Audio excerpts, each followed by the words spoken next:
So, bud. What's it?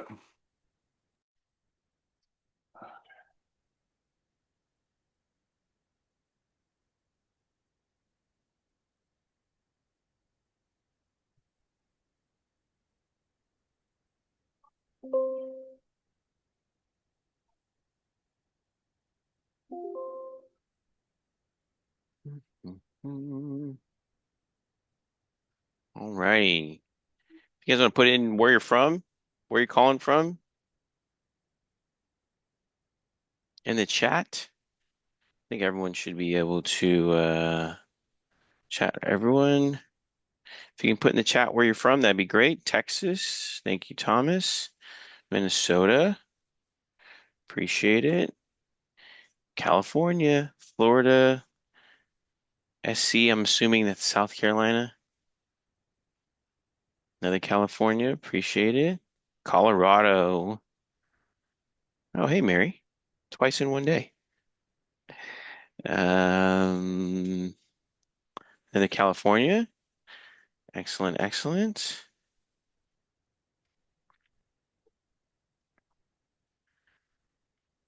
As you guys are coming in, if you can put where you're from, that'd be great.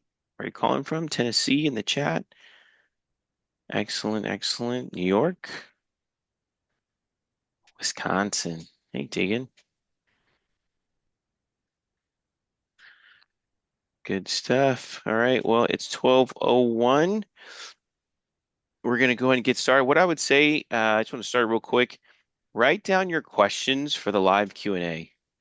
I think that's probably the biggest value for this, is, I mean, obviously Dane's going to go through some great stuff, but I think everyone has their own specific questions or problems specifically. So as you guys go through it, there's a Q&A box at the bottom, it has a question mark in the middle of it. You may have to click the three little dots, but that's a great way just to get some free information. So I think a lot of times we're just moving so fast. And if you need us to slow down when we're going through, we can do that too. So you can kind of build as you go with us. We're trying to do more of a build as you go. So you walk out of here with, something completed and done. So yeah, please feel free to start adding your questions into the Q&A section. We'll get to them either at a break or at the very end, just so you don't forget. But just get those juices flowing. I think that's probably one of the biggest values, and I don't think everyone takes advantage of it. So, good. Well, appreciate it, guys. Getting started our next masterclass here, and I'll hand it over to you with my masterclass bro, Mr. Dean Carazza. Yep. Thanks, Charles. That sounds good. Thanks everybody for joining us on a Friday. Looking forward to this session. I think it'll be an interesting one. So, this session is going to be on, workflows, kind of revisiting workflows, taking a look at some things that you can do with them, going through a use case together. Hopefully, we'll shed some insight, some learning in there that should maybe, will be interesting. So, let's go through it here. So, our objective, we always cover why we do this, right? Our goal is to help our clients, prospects, people that we're talking to, basically most people in the NetSuite ecosystem to get the most out of NetSuite. The most common thing that we always hear is, I don't know what I don't know. I'm not the NetSuite expert.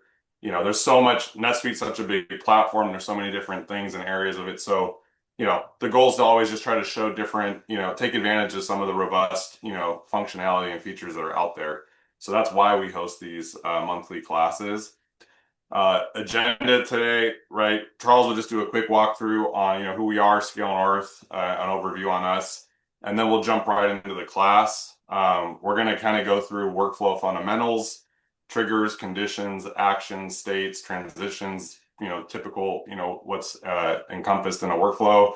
And then we'll actually go through a use case together and build it out and kind of walk through what it looks like and run it. So, and then we like to end with a live Q&A and some next steps. So Charles, I'll hand it back to you really quick. Yeah, for sure. So, Charles Stevenson, I'm in sales. You don't really know about me. Really, Dean's the star of the show. He's been going through it. A lot of years experience in NetSuite, both as a CPA, public and private accounting experience, but use NetSuite as a user for 2 years as sys controller, good sized company. But more importantly, he was, been here for 7 years since inception. Um, and before he came into the sales division, he actually was director of one of our consulting divisions and did 20 of our most complex implementations. So very, very knowledgeable. If you haven't seen our library of them, he's done 20 of these. We've done 20 of these almost for 2 years now. A lot of different topics. So you are learning from the man, the myth, the legend. Perfect. So just really quick, why Scale North? Who are we? Why should you listen to us? Scale North, we are, you know, probably one of the largest NetSuite specific consulting practices in North America for NetSuite specifically. We're actually over 300 people now, a lot of years of experience. I think the biggest things that sets us apart is average years of experience on NetSuite. Even if you look at NetSuite, they're like 1 to 3 years. Ours is over 8.5 years of experience. Over 50% of our staff are CPAs. And then we're physically processing like almost 3 billion in revenue in NetSuite for our outsourced accounting clients. So I think that really sets us apart, not just from a technical standpoint, but just from an accounting standpoint as well. Next slide. Real quick, this is what we do. Implementations, we're NetSuite Solutions partner. Consulting and managed services are there in the middle. And then we also do outsourced accounting for NetSuite clients, like we talked about. And then we have technical services. We like to do low code to no code, but we do have a technical services group, about 30 people. We can develop anything you need. And we actually have 3 apps on NetSuite Suite app that we developed as well. Next slide. Tech partners, some of the usual suspects. These are just some of them that we deal with, where we're certified partners with as well. I'm sure you see some names you know, a bunch more others as well. Next slide. Oops, there we go. Yep, I'll take it from here, Charles. Thanks for that. So just a quick disclaimer, the purpose of these classes, like we said, are for demonstration, educational purposes. If you are going to try any of this stuff out in your own NetSuite, we hope that you're doing it in a sandbox for the learning purposes. And obviously, anything that you do in your NetSuite, we can't take responsibility for unless we were the one performing those actions. So it's just a little bit of a disclaimer there that the goal is to teach and be more demonstration purposes here. So just a disclaimer there. All right. And then also for those of you may or may not know, but these master classes, we're now CPE certified. So if you are a CPA and you need CPE credit, then just participate today. We'll launch some polling questions and a survey. As long as you respond to those polling questions and fill out the survey, then you'll be eligible to get CPE credit. Our team sends out the emails or certificates. It takes a little while, but usually within a couple of weeks or something like that. So you will get your certificate, and we're still new to this process, so we're working through it. But so far, it's been going pretty well. So if you haven't received your certificate from last classes, maybe just give us an email or something so that we can check on that. But as far as I know, it's going pretty well so far. So with that being said, we'll start with actually the first polling question before we jump right into the class. Charles, can you help me launch that? Yep. Gonna do that right now.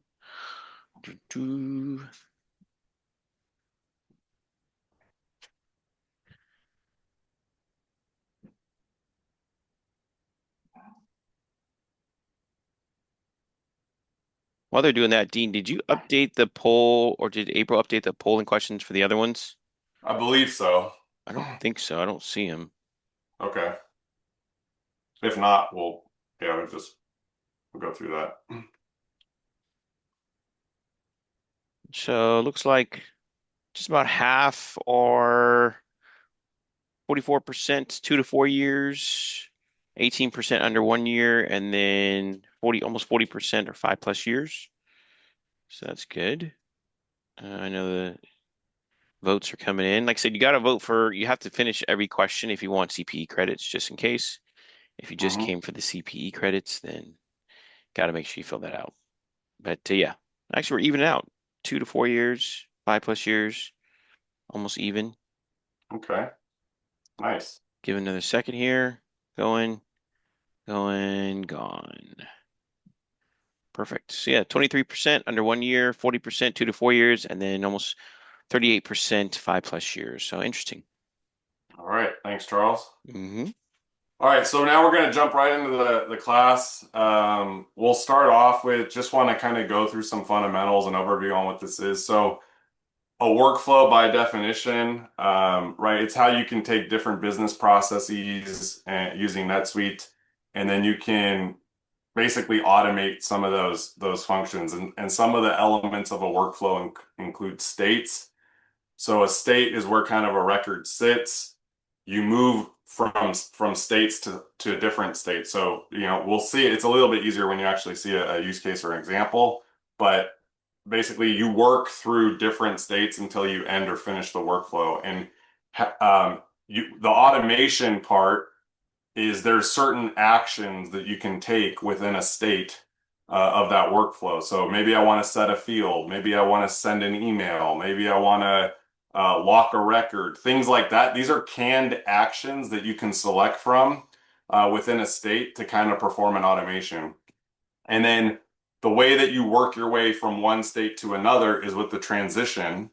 And transitions, you can kind of add conditions so that you're only moving from one part of the workflow to the next if a certain criteria or conditions met.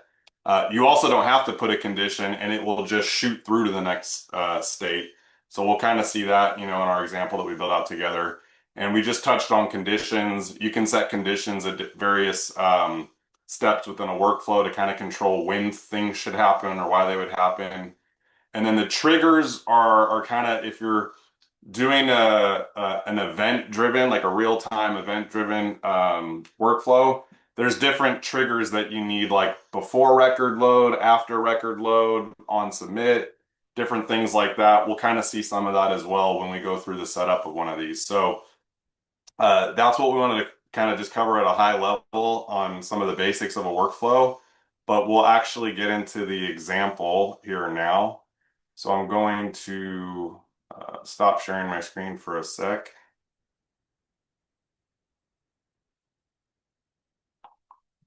Okay, and then I'll reshare and bring up NetSuite. Where we at? Okay. Can you see NetSuite okay, Charles? Yep, you're on mute. We're Yes, good. sorry. Okay, perfect. Thanks, man. All right. So the use case that we want to take a look at is was looking at a real use case of, being in sales now with Charles and stuff. We should be conducting account reviews with our clients or our customers. And sometimes, it's an administrative task. We got a lot of customers. We're one of the largest NetSuite partners out there. So don't really have a process for tracking that, following up, trying to kind of maybe automate that process. So kind of wanted to take a look at that use case and see if we could build it out here in a demo account to kind of to show a actual use case. So the idea would be for any customer that I have that doesn't have an account review, or if their last account review was more than a quarter ago, then I should probably send them an email to try to get that account review scheduled. And then it will create a task so that I can track whether or not I successfully have that meeting or that follow-up account review meeting with the client. So that's kind of a simple use case or process flow. And then we're going to kind of walk through what that would look like if we were to try to automate that process with a workflow. So what we need to do to build out this workflow is first we're going to do it. It's going to be what's known as a scheduled workflow. So we were going to have a save search that will basically return the results that we would want to be processed by the workflow. So the save search is right here. Here's an example of the search. It's already queued up, ready with showing I got 2 customers that I need to follow up with to get an account review scheduled. If we actually look at what's going into this search, let me refresh this here.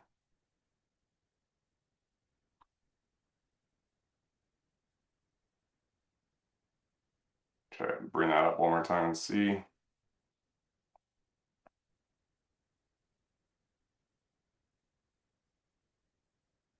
Okay, so if we're looking at this search, we're going to set some conditions and criteria on, to limit our results so that we're just not looking at all customers or, we want to further narrow down our results that would make sense who we should be following up with.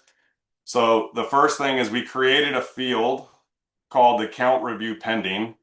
so that I'm not going to keep sending emails to customers who I'm already still trying to get, I've reached out to, and I'm trying to get the account review scheduled and completed. The second thing is we're going to only look at customers who have an email on their account, right? You kind of need an email address for this to work. I'm limiting the results to just two records for now, just for demonstration purposes, as this is a demo account and there's hundreds and hundreds of customers in here. We could further say I'm only going to look at customers that we've won, right? I don't need to be looking at leads and prospects. I only want to look at customers that are actually existing customers. And then we can have a filter here that's saying if that last account review field on the customer either has never been populated or it was more than a quarter ago, that's the one that I should be following up with, those that I should be following up with, right? So that's where we're kind of catching all those conditions in this search. The results are pretty basic. It's literally just going to return which the customer name of those fields. So once I have this saved search set up, now I can go build the workflow that will run this search, right? So we'll come over here to the workflow and we'll kind of walk through the steps. So when we first create this workflow, we'll go into the, put it in edit mode so we can kind of see how this was built out. And we hit the pencil icon. So we can see that this is a workflow. We're going to look at customer records as the subtype, right? You got some fields here. We can execute this as an admin. I'm going to be doing it in testing mode just because it's a demo account to test it out. Here's where you select whether it's going to be an event-driven or event-based workflow or a scheduled workflow. In our case, it's going to be scheduled. And then you can tie it to your saved search that we just created so we know which results the workflow will process. And then you can set an actual schedule and frequency. So you could have this thing set to be running every 30 minutes. So maybe not real time, but every 30 minutes to update and kind of keep everything automated is still pretty good. So that's just the basic setup of the workflow to get into the actual workflow screen. Once we have the workflow created, then we want to start adding our states, right? So these little boxes here are the different states. You can see you can click here to add a new one. But the first state that we started off with, we click in here. You can see you just give it a name and then you start adding in whatever actions you want to take. So the first action that we'll take is called a set field value action. And this is going to be to basically, when this workflow runs, it's going to go check the box on the customer record that there's an account review pending because the workflow is running and it's going to send out an email and it's in process. So we want to kind of flag that, hey, that's how I want to make sure I'm not going to keep sending emails to people who are still pending. So we check that box with the set field value. If you click on it, it's pretty basic. You just select which field you want. I'm saying let's set it to a static value and we're going to check the box. That's literally it. And then that creates that action. Then the next action that we want to create is let's go ahead and send an email out to those customers that are in the saved search, right? In the results. So we add a send email action. And here, basically, you can set some fields like who do you want the sender to be? I set it to myself, right? Who do you want the recipient to be? Well, I want you to send it to the current customer record that was in the search results. And then what's cool here is you can also leverage an email template. So you already have a template for which the email should, send out on. So can actually bring up the email template just to show you what that looks like.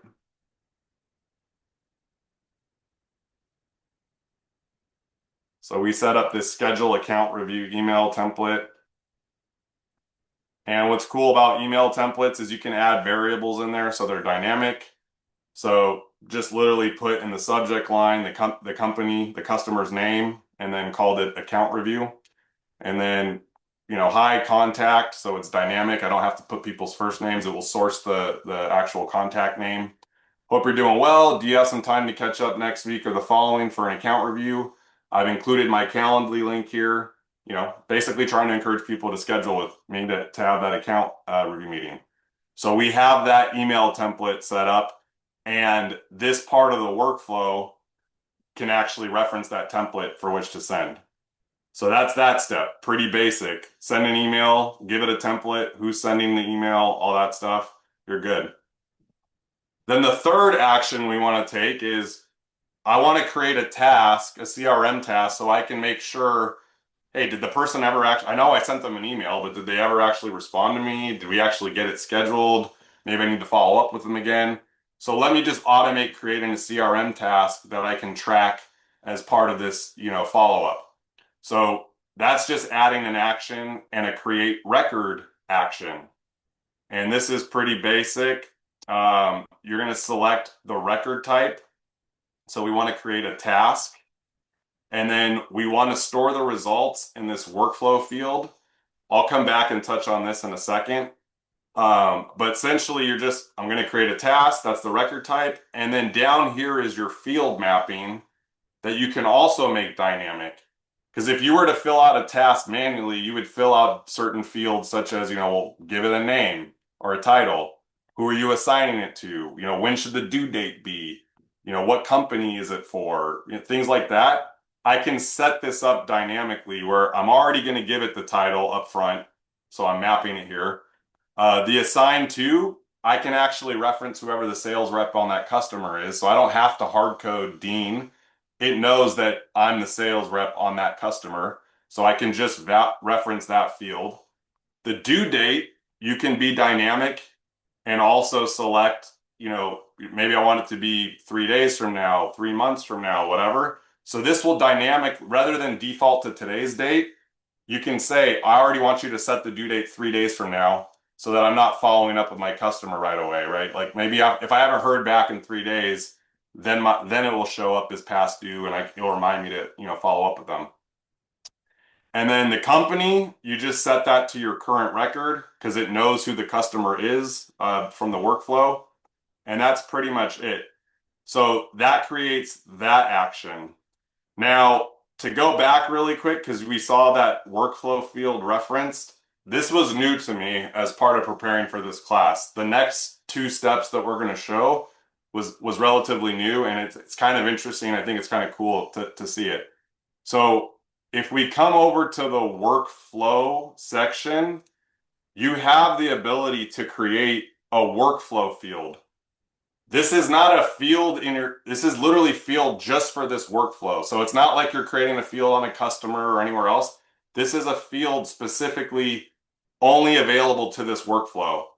And if we click in it, it's kind of no different than creating a field normally. You give it a name, what type of field it is. It's a list record. And this is where we can say that I want to look at tasks because we're going to automate creating that task that we just talked about. So what this allows us to do is to kind of join to a task field and the fields on a task and reference it in this workflow. Even though this is a customer record workflow, not a task record workflow. We'll see it. We'll continue to talk through it and reiterate on those points. So maybe it will kind of, make sense. It's still new concept to me. So hopefully I'm articulating it somewhat well, but I think it will help when you kind of see it come together. So once this variable field, kind of unique to this workflow has been created, what it's basically saying is that when that task is created, I want you to store that task. Here's where we check store value. And it's going to basically just keep a record of that task in this workflow. Kind of like in memory or kind of like, in a queue. It's sitting out there in this workflow that's now referenceable. And we'll use that reference later. So that we have that field set up and you saw that. If we go back in, the last step that we added here, the last action that we added is called the subscribe to record action. This was the new part that was new to me, is that basically what we're saying is if we click on this, we are saying that take that workflow field that we just created for a task, right? And now I can reference it and I want to subscribe to that record. So it's going to, so any task that this workflow creates, it's going to then turn around and subscribe to them so that we can monitor what's going on that task and then leverage that later in our workflow to kind of subscribe to the record and monitor any changes on that task that we'll use. So that's it. I mean, literally create a subscribe uh, action, specify the field, and that's it. So that's all it takes to create our first set of actions in this workflow. So up next is you see we add a transition and we add another state. So once it's done all those actions, right? It's checked the box, it sent the email, it created the task, it subscribed to the task on this workflow. Then we need to park it somewhere until the next thing happens, right? So it basically will come into this next state, which is nothing more than a blank state. We're just going to let it sit here until something else that happens that we're ready to take the next step and move it to the next state. So once we've done that, we can add our transition line to our end state. So this update review date state, we have to create it. Basically, there's only one action here. What we're going to do is we're going to automate updating some fields on the customer record once things have happened. So I create the state first, and then we can come in and actually create our transition to get us to that state. So this transition field is saying that I want to go from the wait for task completion placeholder, waiting state, transition to the last state here. And we want to transition based on a condition. And this is what's really cool is that we can reference that workflow field that we created that's storing the task. We can now reference task fields and criteria as the basis. So what this is saying is if we click into this condition, we're saying that when that workflow field task, I can now expose task fields. So when the task status is completed, that's when I want you to move me to the next workflow state. So to recap, the first state sends off some of our automations. It creates a task, it sends the email, it checks a box, it subscribes to the task, and then it moves us to this just waiting state. The only way we get from the waiting state to our next state is if this condition is met. So because we've subscribed to the record, now when a user goes in and marks that task complete, that condition has now been met and it will push it into our final state of automation to update some fields. So showing that condition and that the last step here is it's just a one action state.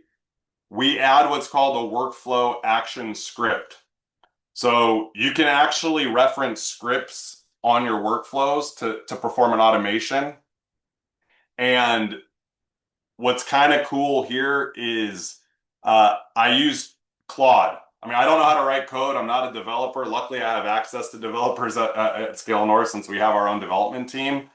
But I tried to challenge myself to say, hey, could I write the code for this that we need just using Claude? And short answer was yes. So if we come over to Claude, we can look. I gave it a very simple natural language prompt. I said, hey, I need a simple few line workflow action script that will update a field. This is the field on the customer record. And it said, here you go, here's your script. And then I realized later that I wanted to add another field in to make this whole thing work. So I just came and said, can you also update this field as well? So it basically updated and gave me this simple script that will run to check some boxes on the customer record. That's it. I was able to copy and paste that in. Here's the script in NetSuite. You can edit it. Literally, it's just copy and paste from Claude. So I didn't write a single line of code, just copied it over, and I'm going to use it in my workflow. So I know it's a lot to cover. We're going kind of fast walking through it, but I think where it will start to take shape or form or maybe start to sink in is we'll actually show the example now. So let's recap, right? We have a save search that's looking for any customer that's never had an account review done or their last account review was a quarter ago. So there's two results showing up, meaning this workflow is ready to grab these results and process them. The next step is if we actually looked at these customer records, you can see the fields that we're talking about that were created. So here's the last account review date field, it's blank. Here's the account review pending field, that's also blank. So these are the fields that are used to kind of like filter the saved search results and then also get updated by our script at the end. All right. And then we have our workflow. So we'll actually run this now and we can kind of see if we get our expected results. So let's just do this. So if you we bring up our workflow here, put it in edit mode. This will allow me to execute it on demand. It's a scheduled workflow, right? So if I was good with this and I released it, it would run on that 30-minute interval or whatever, schedule you did. But so we don't have to wait 30 minutes to see this happen. I'm just going to go ahead and execute it on demand. So I'm going to hit execute now. You can see it's fired the workflow. And basically what we're expecting to happen is we go back to these customer records. You can see there's currently no tasks on this customer record. If I hit refresh on the customer, you can see it just created a CRM task for, next account review. You can also see that it updated account review pending. It checked that box. The reason why we did that is I don't want to keep sending emails to my customers if I'm currently already sent them an email and trying to get account review held with them. So that's what that checkbox is allowing us to do. And if I go to the other customer, I should be able to see the same thing, right? I hit refresh. Here's the task, and it checked the box. So if we go back to the workflow, we basically we did all the steps in the first state here. Let's go back and take a look at what it was. We checked that box. We sent an email. We created a task and we subscribed to the record. We did all that in the very first step of the workflow. And we just proved that it looks to be working, right? Let me check my email too. I think I could maybe show if I got the email. Let's see. Yep. So here's the email. Hey, dear customer, would you be open to having an account review, the next week or two? Here's my Calendly, grab some time with me, right? So it also sent out the email. So far, so good. So where are we at right now in the workflow? We can actually tell and see, right? If we go back to the customer record here, and I think if we go to system information and we go to active workflows, you can see that there's an active workflow running on this customer record. It's this workflow, and what state of the workflow is it currently sitting in? It's sitting in the wait for task completion state. And you can tell when it entered that state, and it's just going to sit out there. Basically, we will never be able to move to the next step in the workflow, which is to update the records with our script. We'll never get there unless the user marks those tasks complete.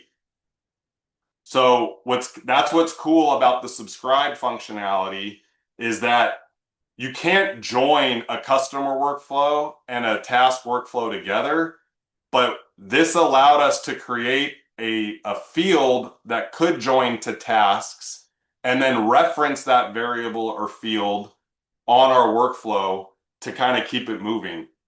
So it's just going to sit out there. Literally, these would sit out there until we mark it complete.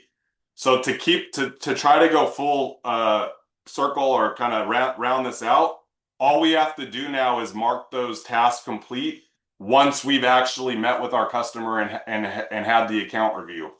So if I met with them and had that account review, I could bring up the task here and just mark the status completed and save. That's it.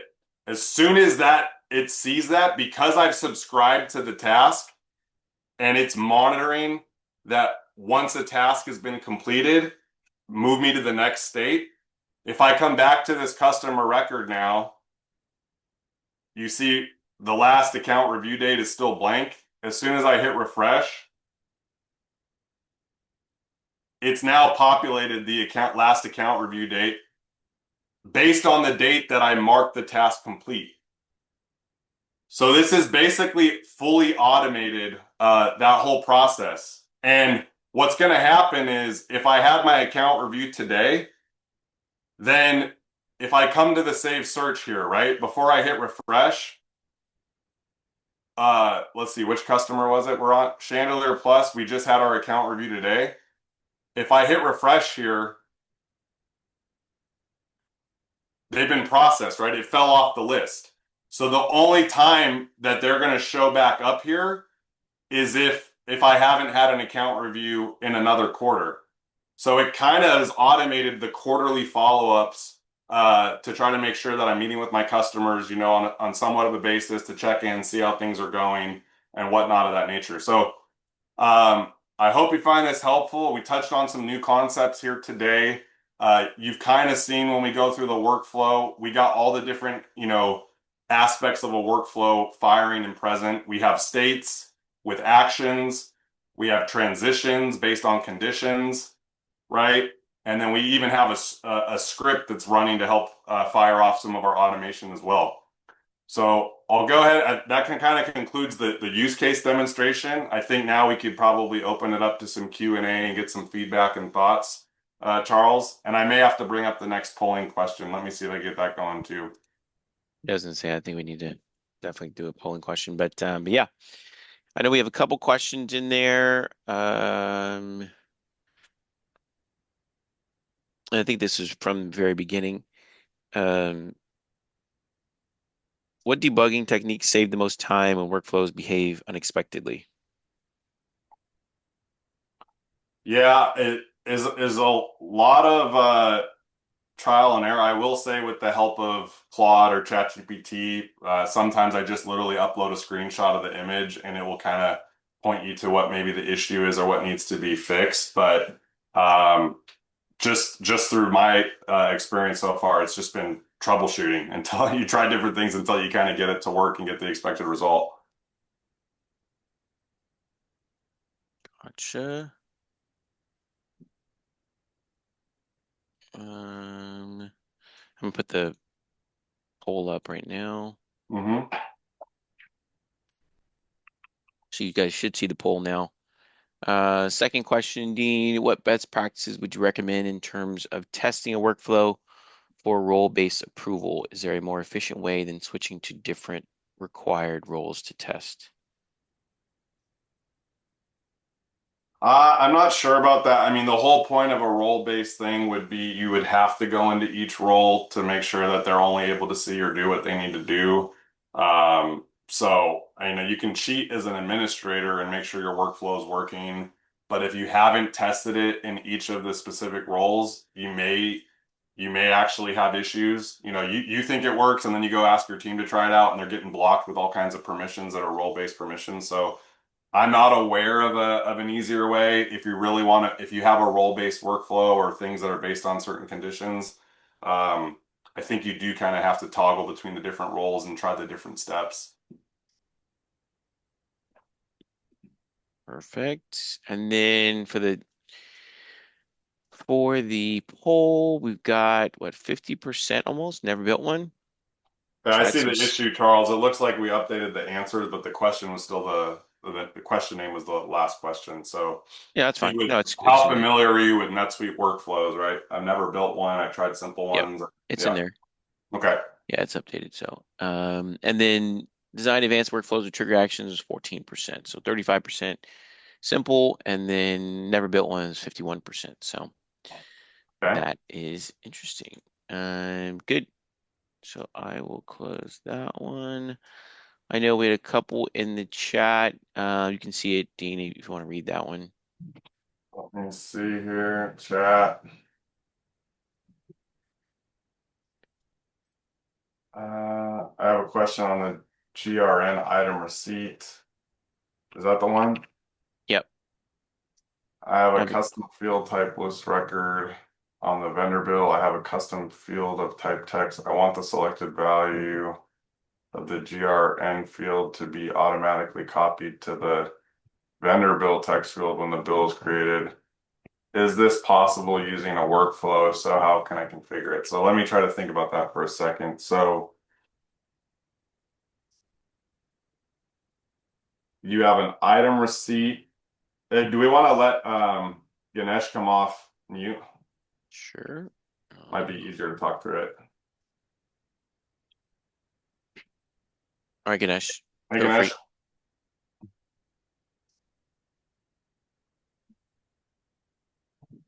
Ganesh, you there? If you want to unmute. Hey, hi. Hey Hello. there. Yeah, yeah, I have one question over here that for an example, when we are creating a GRN from the purchase order, and so sometime what happened, we created one field which is list and value. Maybe anything can be in list and value. For an example, I have selected one value from the list and value and saved. The now the data is saved. Now from the GRN, when I creating a bill, this information should auto rotate from GRN to bill, but in the bill, the field type is text. Is it possible to, which I want to ask from you? Well, if the field type is a list record on the item receipt, and then the Yes, vendor bill field is just text, I could see how yes. that could be a little problematic because they don't line up field type wise. I'm sure with Mhm. some customization, I mean, if you were able to write a script, and Okay. that's where I would say is if you can try leveraging some of the concepts that we showed here, like um, I'm assuming the workflow would be a transaction workflow. It would be on vendor bill would be the type of workflow. And then if you could kind of if you could kind of get to what you're trying to do, right? How you get that data. I don't know if it's like a header level field on the item receipt or, where were you going to try to write the field on It, the vendor bill in the it header? is it is a body it is a body level field, not a line level field. Okay, it's a body level field. Yeah. So I think you just kind of have to try to test it out. If you had a vendor bill workflow and then there was a way to join to the transaction fields for an item receipt and reference that field, um, I think it might be doable. But again, with a lot of this stuff, Ganesh, it's like it's a lot of trial and error. Like sometimes I've thought things weren't possible and you try it. So I would say you'd have to try it. If not, then that would be just a script, right? And again, you'd be surprised. Like with Claude, Uh, tell it in uh, uh, natural language what you're trying to do, hmm, right? hmm, hmm. By And the you, help of the script, it is possible. It is working. But I want to know that by the through of workflow, is it possible or not? oh, so you have solved for it with a script. You just didn't know if you could do it with a workflow, you're saying.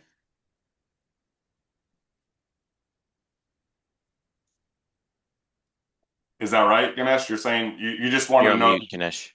Yeah. Yes, yes. Oh, okay, got it. Yeah, I don't know. I think it could be some challenges in there because the field types are different and whether you could actually kind of join item receipt fields with a vendor bill field. But the only way to know would be to kind of just try it out and see. Yes, sure. Yep. Thanks, Ganesh. Thanks for contributing there. That's helpful. Welcome. Okay. Any Actually, other questions? hold on one second. Mir had his their hand raised earlier. Uh-huh. Let me, Mir, if you wanted to, Mir, if you wanted to talk, feel free. I just allowed you to have a conversation, and then we'll go Thomas and then Janet. Mir, are you there?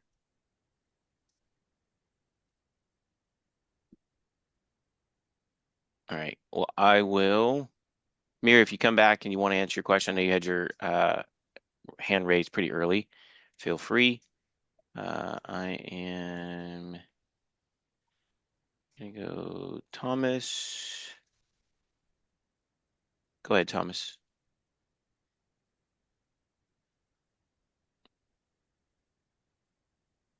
Hey, Thomas, can you hear us? We can't hear you if you're talking, Thomas. You're unmuted, but we can't hear you.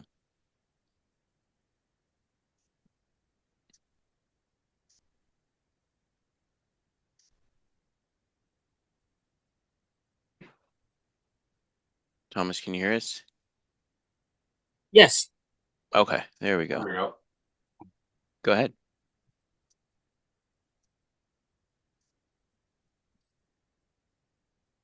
Thomas, can you hear us? Go ahead. I can't hear you guys. Or Oh, I hear Charles. I don't yeah, we're hear here. Dean. You can hear Oh, me, there right, you are. Charles? Yeah, there we go. Yep.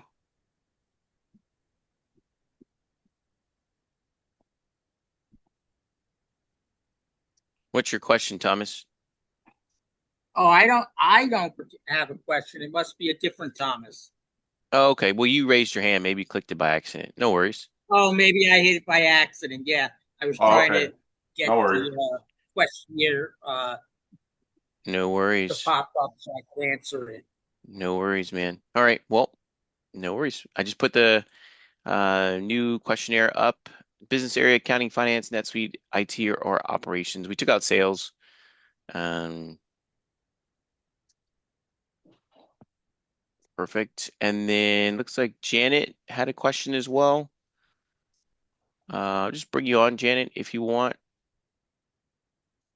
Let me see. Okay, Janet, you can go ahead and unmute There you yourself. go. All right. My question was more around the workflow trigger type. Hmm. When you define it to say, and there's a lot of options, but primarily before record load versus entry. And I notice on your states, you mostly always used entry. Do you Yeah, recommend one as being better than the other?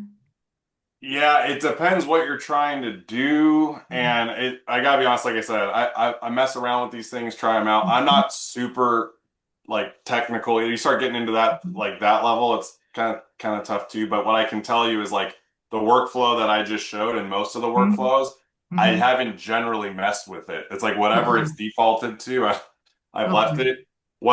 From what I recall, and if you go back and check out on our library, we've done a class on workflows before. And I Mhm. do think we went a little bit deeper on like before record load, before Okay. submit, after submit. So I would check out that class and see there. I think we went a little bit deeper specifically on those topics. Okay. But um, in layman's terms, or at least from what I recall or makes sense, is that in NetSuite, it's kind of like there's like server side or not server side. Like, so if Mhm. you're trying to update the record before it loads, like, do you want it to update before the records even load, or can it Mhm. update after the records load and displayed? It Mhm. it is a little technical, and Mhm. again, because I'm not that I usually just Mhm. resort to I'm just gonna go try it, and if it works, it works, That's what I do. right? Trial And and if it error. doesn't Yeah. work, then maybe I'll try the next option. Yep. Absolutely. Trial and So error all the time. Okay. yeah, yeah. So, and with the help of Claude or other resources, I Yes. mean, I have the luxury of having a dev team who I can lean on to help Yes. me. But Mm-hmm. sometimes trying to explain the Mm-hmm. why of what before record load, I mean, there is a very valid reason to look into that. Okay. But yeah, so Yes. probably not Okay. super helpful. But I would That's say fine. check out the last class. I think we went a little deeper on it. Okay. Yeah, good question Yeah. though. No, thank you. And Claude is my buddy. I think it's everybody's Yeah. buddy. Yeah, yeah.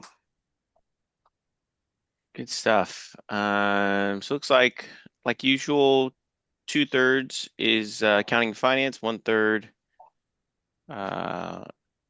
NetSuite. Perfect. I can send you guys the link to our library of topics.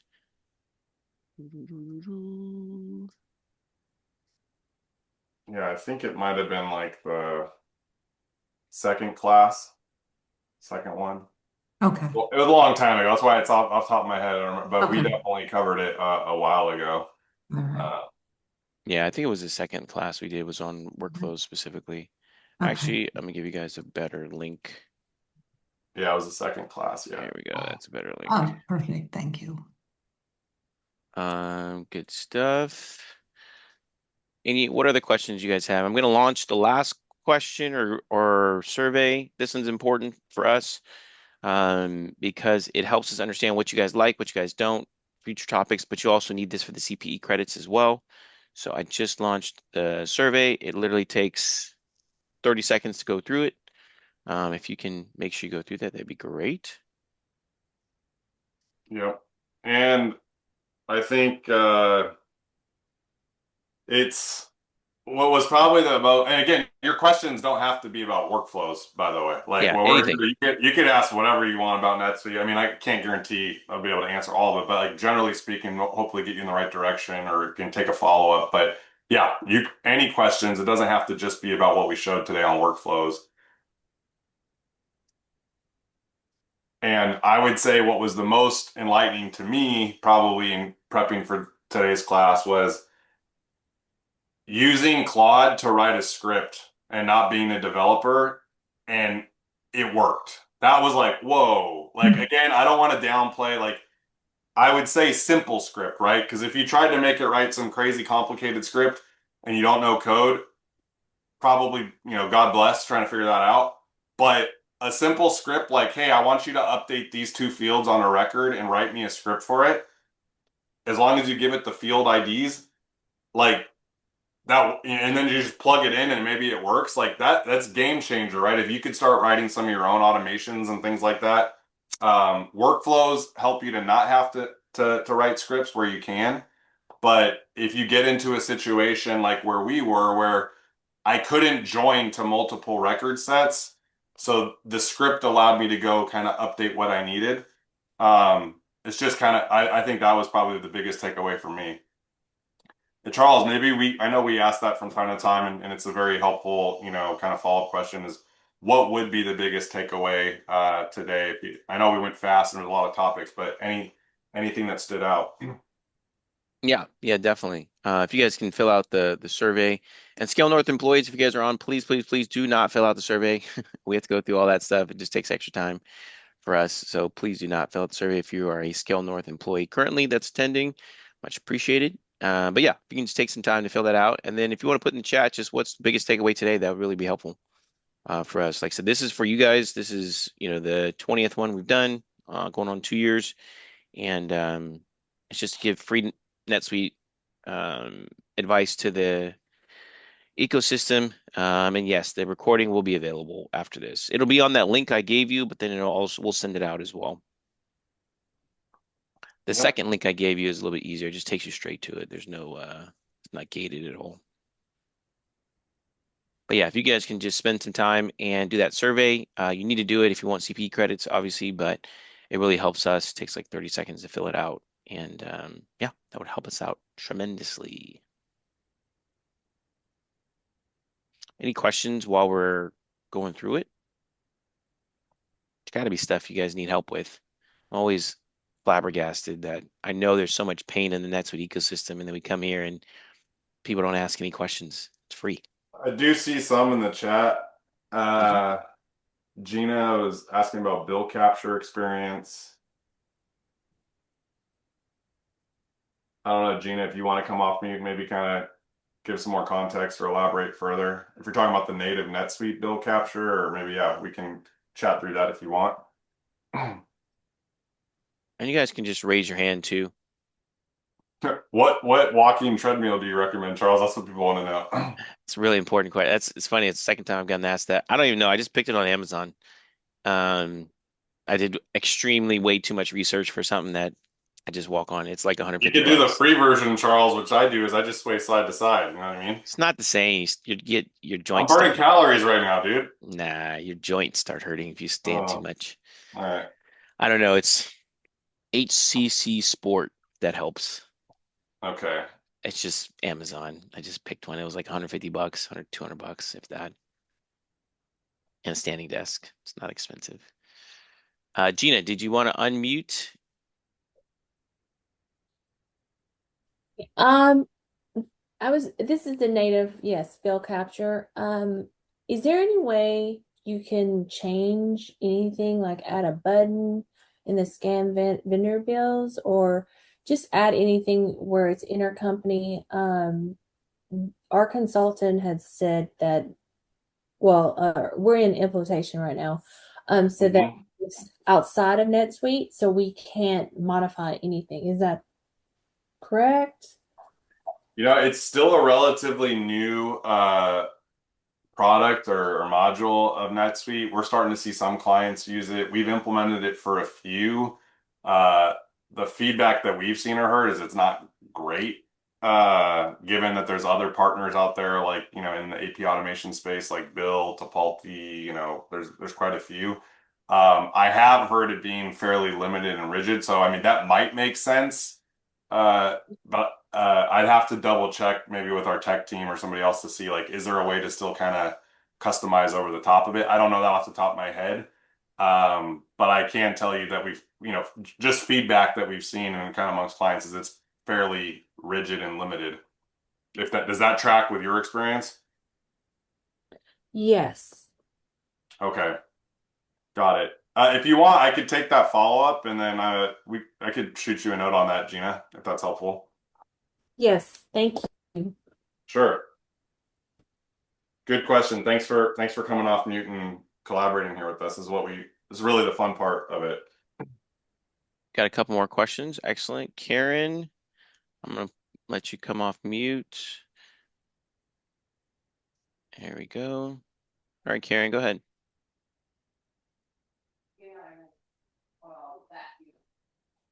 Karen, you there? Oh, no mic. Okay. Well, her question was, can you update fields in sublists with the workflow? Example, bin numbers in our smart bin enhancements. Update a bin number field. Yeah. So she said, can you update fields in sublists with a workflow? So example she gave was bin numbers in RF smart bin enhancements. Hmm. Yeah, I mean, it sounds like something that should be doable because I mean, if you're updating a field, I don't think that it matters that the field sublist is just like where it shows, like the fields that show on the sublist. So, I mean, I would think you should be able to update that field. Now, I don't know if it's part of the RF Smart bundle and things like that.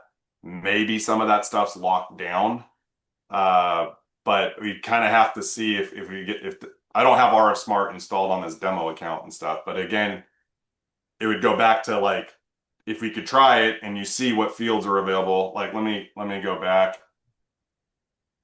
Is it on a particular transaction you're trying to update a bin, or it's just the like a bin field on its own? I know she doesn't have a mic, but Give her a second to respond here. On an item, she said. so if it's on an item, what I would try, just a quick, you know, better off trying ChatGPT, Claude, whatever, but I would try to do a new workflow and then see if you could do a workflow on an item record, right? So record type, item, and then I'm just gonna make tests, whatever, on this. Let's see. And then just to get the idea across, let's just say subtype. So here's some subtypes of records. Okay, so maybe if it's a inventory item, let's see, is that an option? Inventory part. I don't know, it's kind of interesting. That's kind of funny about NetSuite, how the names are sometimes different, but let's just say try that out. So if you can kind of create a workflow off the record that you're trying to already exists, hold on.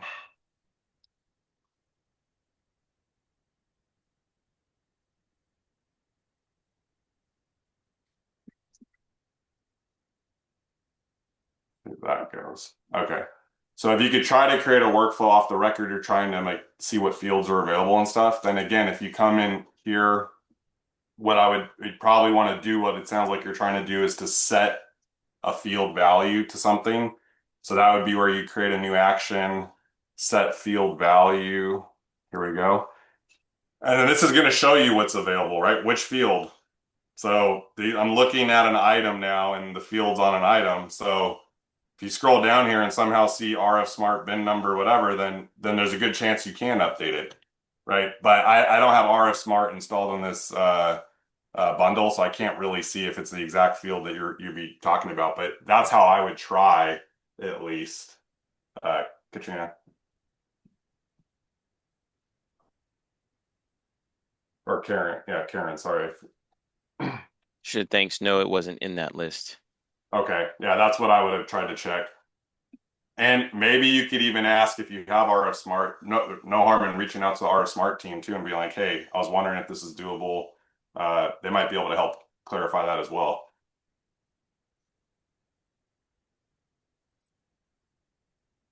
Okay, good question though.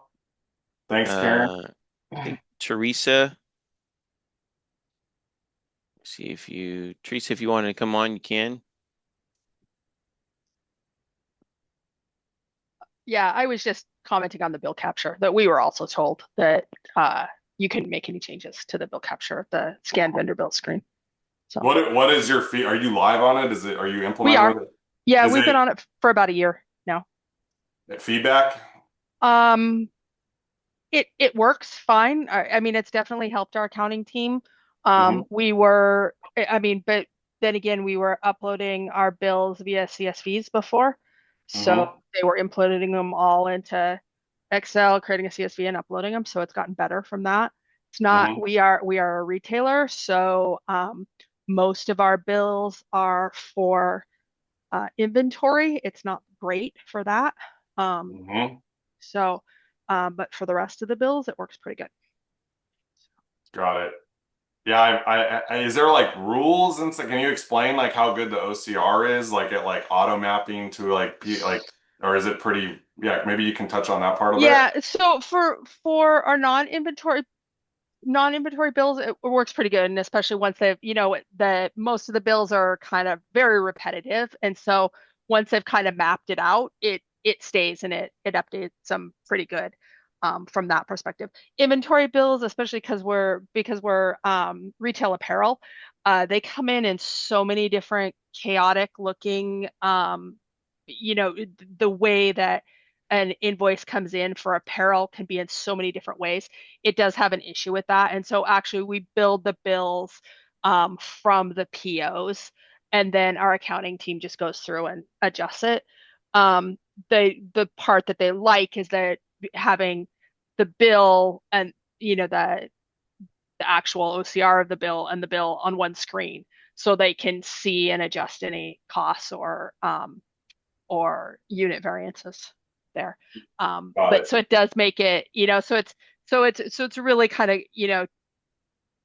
it doesn't make our three-way match work great because they're having to go through the bills there anyway. The interesting thing is some of our vendors are actually NetSuite vendors, and so it actually has just as hard of a time on a NetSuite invoice that we scan in as it does other invoices. You would think those that would be able to figure out a little bit better, but I'm kind of curious, and I don't know how close you were to how long you've been on NetSuite when you purchased it and stuff, but is it one of those things that like, is it, oh, well, if NetSuite has a thing for it, we might as well just buy it and we'll try. Well, was it part of your go live implementation? No. We've been live for almost 4 years now. Well, over 4 years for finance and 4 years for everything else. No, we went live on it last year. Yes, our kind of previous head was very much of if NetSuite has it, we're just going to take the NetSuite version of it because it'll be easier.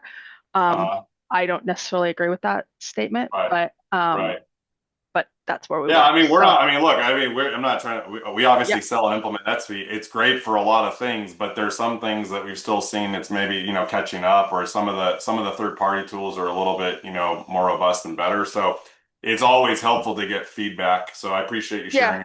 Yeah, no, I mean, like I said, it works good enough for them. You know, they do fine. We're a remote. We've got a remote accounting team.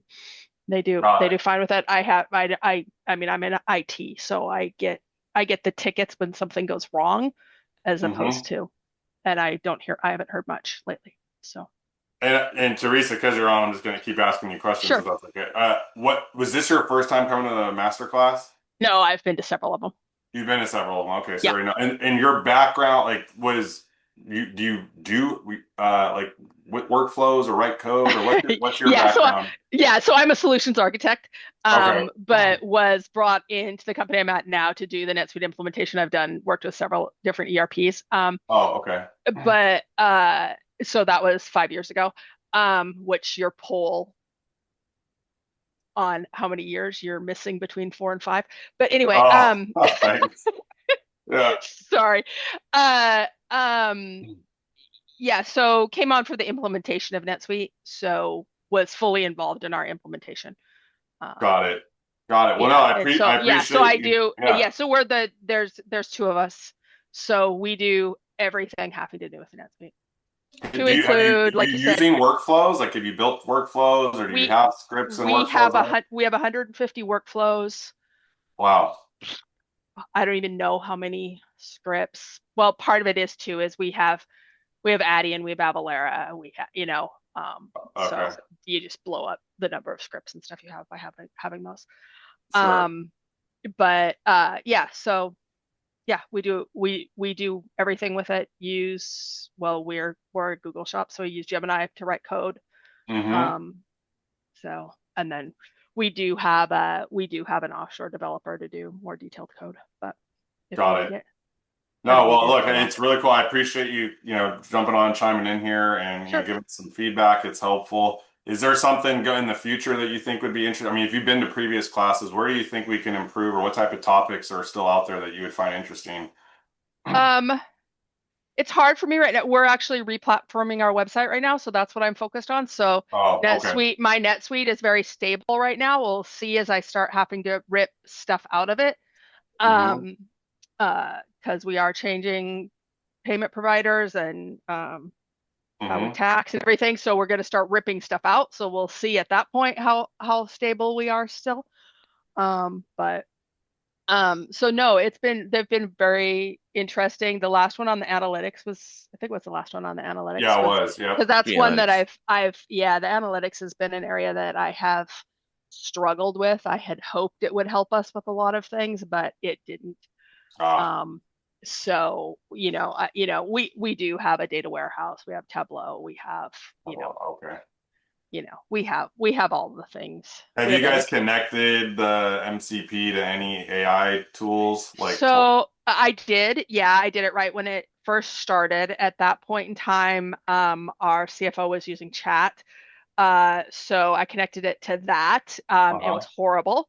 Oh, Yeah, it hallucinated, and you'll notice all the demos and everything are always with Claude.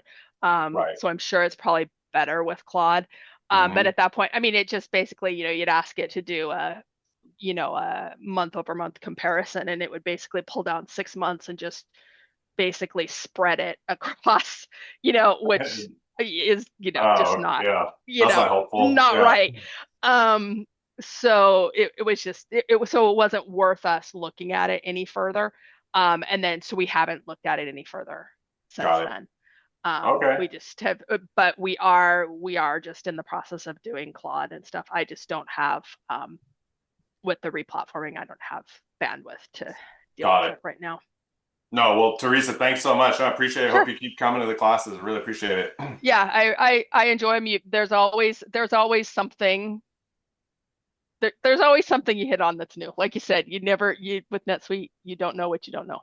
I mean, one of my most experienced developers had no idea about this subscribe thing that I just showed today. I didn't, I Yeah, mean, yeah, so I was like, wow, that's new. I mean, if he didn't know, I'm like, geez, that's crazy. yeah, that Because, was yeah, cool. yeah, Yeah, so, that was cool. all right. Thanks, Teresa. Excellent. All right, Thanks, thanks, Teresa, for guys. coming. Yeah, Mhm. absolutely. Devin, I'm gonna bring you on. Hello. Yep. So Go ahead, I'm Devin. just I'm just trying to figure out how are you able to utilize Sandbox to, when it came to workflows of emails being sent out to see for it to actually be sent to the recipient who should be receiving if it's an approval or whatnot. Yeah, good question. I think what might be going on there, I'm not kind of like fuzzy on the response here, but I think what it's a combination. If you're an admin, then an email already goes out to you because you're the admin in the account, so you get the email that way. The second thing is I was the contact on the customer record, right? So I think I got an email because I was literally set up as the one that was going to email to. So there is, I know what you mean. There's something weird that you can't just send out tons of test emails from a sandbox. You're right on what you're thinking, but I think generally I haven't had that problem because I'm an admin in the account, or I'm usually the one I'm sending an email to myself anyways. I think it's Teresa, yeah, somewhere around Teresa that. just said Sandbox will only send to the person running the script. Yeah, if I'm the one who ran the workflow, it's something like, yeah, thanks, Teresa. I think that's right. So because I'm the one who created the workflow and I'm executing it, I think it will go out that way too. If it was to So somebody else, it would have still said their name, but it would have still came to me just to see that it's going out. So the reason why I asked that question is I can see if I look on the workflow log that the email is sent, but the physical email is never sent to myself. So that's why I asked that question. I understand like who it's supposed to go to, right? Which would Hmm. be myself, but it never arrives. Now, when I put it in production, of course, everything has worked, but because of Sandbox, it didn't. It didn't execute. Yeah, if it again, I'm not, yeah, I know what you're talking about, and I think that might make sense. The only I think as long as you can confirm it's going out in Sandbox still, even if it's not going to that you or that person, if you can at least see it was sent, then at least then hopefully that when you move it to production, it should work okay. You'd want to obviously test it there too, just to make sure. But couple places that I've seen is you could either go to the page email sent. Have you seen that? Yeah, so that's what I'm saying. I was able to see that everything was sent out, right? Like I Okay, say, yeah, but the got it. physical email is what I'm saying never came through. That's what I was asking if you were able to. Yeah, sorry. Yeah, probably not as helpful as you wanted to be there. But what you're describing, I know is a limitation. So I think it's just, it kind of is what it is. I think you're right. Like I've heard that being a limitation of Okay. of Thank a you. sandbox account. Yeah. Thank Uh, you. Grace had a comment. She said, I think there's a setting for Sandbox emails, isn't there? Mm, not sure. The way he was describing it, I've also heard just through the different consultants testing and things like that, that oh, it's a demo account or it's a sandbox account. So I rather than guessing, I could probably get you guys a updated answer and like the real why behind it, but off the top of my head, I don't know. I've sounds directionally correct with what I've seen and heard before though. Thanks, Devin. Thank you. Good. Any other? And then if you haven't already, I kept the survey up. Looks like we got about 28 people that have responded. If you haven't done that questionnaire or the survey, please do it. Helps us tremendously. Dean puts a lot of time into getting prepped for this stuff and helps us understand like directionally where does it make sense for you guys. So if you can finish going through that, that helps. Takes like 30 seconds. Good. What other questions you guys have? We got time. Raise your hand, put it in the chat.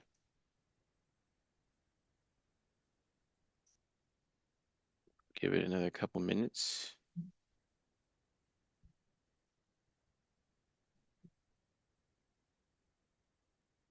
Anyone have any fun plans this weekend Toy while we're Story waiting? 5, man. Dude, you're late, bro. We already saw it. I took the little guys to see it already. You're late. The heck, really? Dude, my little kids do not play.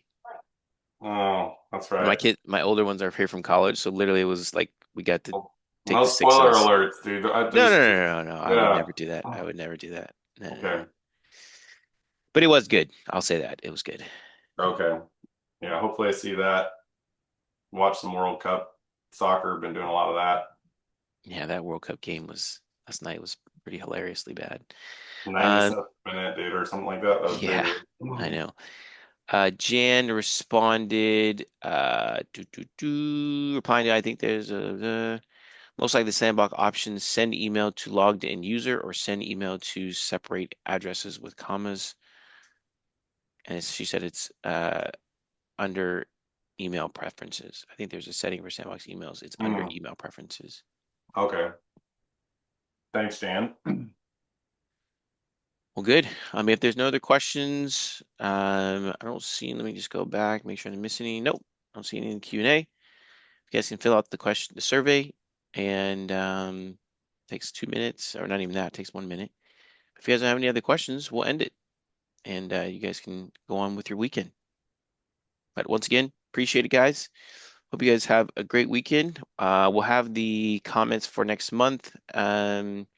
Also, we can just give a quick thumbs up or thank you to Dean in the chat. This is all him. He puts all the time and effort into putting this together. I'm just the one making sure it runs smoothly. But if you can give a quick thumbs up to Dean or a thank you to Dean in the chat, I appreciate you, my masterclass brother. Always, Thank you, Charles. Thanks, everybody. Appreciate always it. pleasure. Always a pleasure. Well, good stuff, guys. Have a great weekend. We'll see you next month. We'll send it out and get you guys registered. Alrighty. Thanks so much. Take care. See ya. Thanks, God Charles. bless. Appreciate Bye. it. Bye bye.